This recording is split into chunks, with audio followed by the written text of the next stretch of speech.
The 7th of October is known as the International Day of Decent Work. It aims to recognize the role of trade unions and workers' rights. COSATU is hosting a march in Tshwane to observe the day, and workers affiliated to trade unions from across the country are set to take to the streets to demand decent working conditions and pay.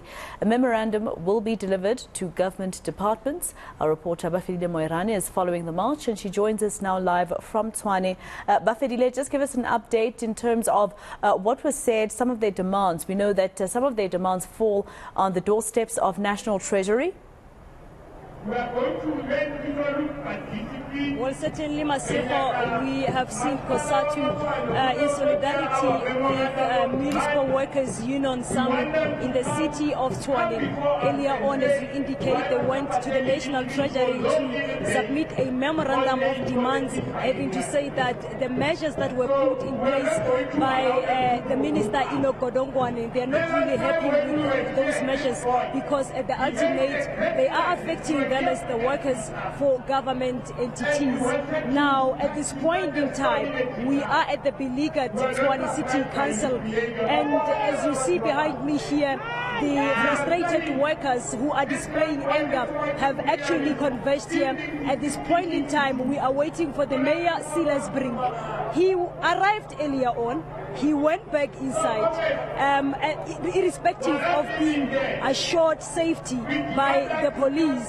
So there is a leadership of COSATU waiting for Silas Brink to come and receive the memorandum. We know, Masiko, that at the heart of it all, it is the 5.4% increase backdating to 2021.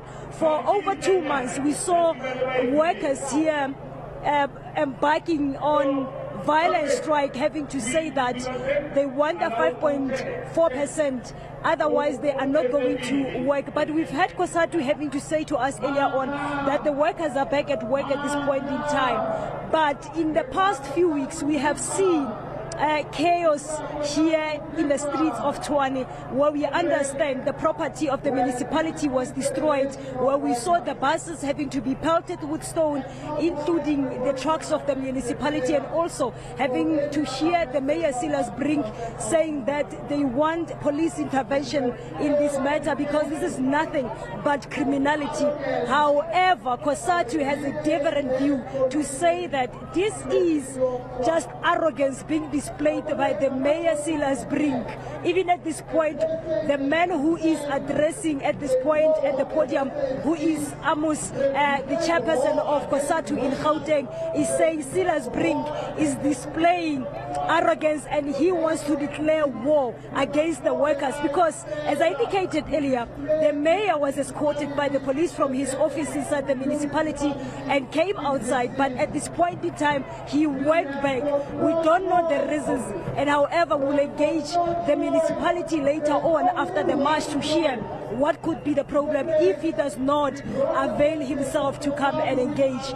So at this point in time, Masiko, as we spoke to COSATU chairperson earlier on, let us listen to what he said to us, having to say that this municipality is doing nothing but displaying arrogance.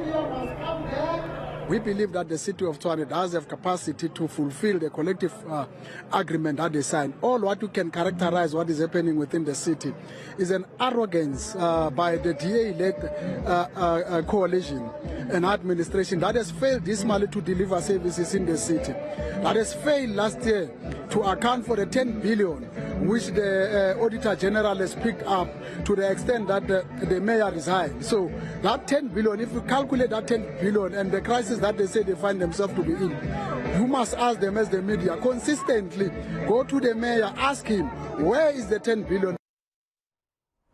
And of course, as you said, you're still waiting for the Mayor, Silas Brink, to come out. But a little earlier on, they were at another part of government. Who accepted the memorandum there, and what exactly were their demands on that seat of government?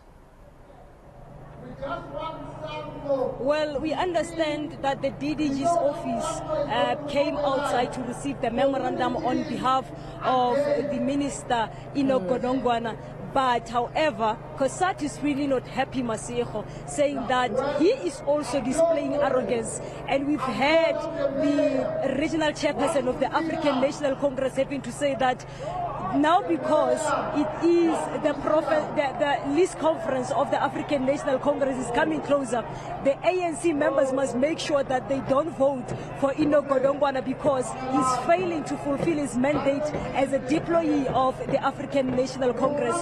So, among others, there, Masego, they are saying that they are not happy with the measures which have been put in place by the department, which are at the ultimate end affecting them as the workers of government entities, having to say that at the ultimate they have to carry the burden on their own, because the minister in some instances he said that they should the government entities should hold employment, and they're saying that also it is giving them a serious burden having to fend for themselves in seeing how they deliver services to those who require it on the ground. And among others, they're saying that the unemployment rate is really high in the country, Masego, and they are calling for the minister's office to intervene in such matters. So let us listen to the ANC Tshwane chairperson as to what he was saying when he was addressing the workers who are now picketing here. What Comrade Godongwana have demonstrated today is totally out of order. That is disrespect of the highest order. But I'm happy he's doing that because we are busy with nominations. I'm happy, and I think the branch leaders will do justice to the workers and ensure that he doesn't find expression in the nominations. We cannot afford this kind of behavior from our deployees at the African National Congress. We are going to register this. We are going to write to the SG and the president of this country that we cannot forever deploy such comrades in our parliament. Deployment is not entitlement. The first thing that you must do when you are deployed is to serve and humble yourself. So he has demonstrated arrogance today. Similarly, the same arrogance from Brink. So we are going to make sure that we handle Godongwana with disrespect he has attracted from us.